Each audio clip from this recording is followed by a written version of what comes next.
বর্ষা নামলেই গ্রাম বাংলার মাঠঘাট নদী নালা পানিতে ভরে ওঠে। নদী তখন শুধু জীবিকার নয়, বিনোদনের মাধ্যম হয়ে ওঠে। ঠিক এই সময় পানির রাজ্যে শুরু হয় গ্রাম বাংলার ঐতিহ্যবাহী নৌকা বাইচ, যা এক সময় কেবলমাত্র প্রতিযোগিতা ছিল, এখন তা বিনোদনের এবং মানুষের ঐক্য এবং মিলনের অন্যতম উৎস হয়ে পড়েছে। সকাল থেকে নদীর পাড়ে মানুষের দল নামে, শিশু থেকে বৃদ্ধ সবাই যেন অপেক্ষায় থাকে বছরের এই বিশেষ দিনের জন্য। ঢাকঢোল বাঁশি আর উৎসব ঢেউয়ে চারপাশ মুখরিত হয়ে ওঠে। প্রতিযোগী দলগুলো সাজানো থাকে এক একটা লম্বা সরো নৌকায়, রঙিন কাপড়ে সজ্জিত তারা। মাঝিরা মাথায় গামছা বেঁধে বুক ভরা জোর আর মন ভরা শক্তি নিয়ে বৈঠা হাতে বসে থাকে।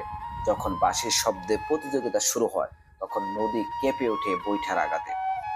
স্লোগানে আকাশে বাতাস একাকার হয়ে যায়। গ্রামের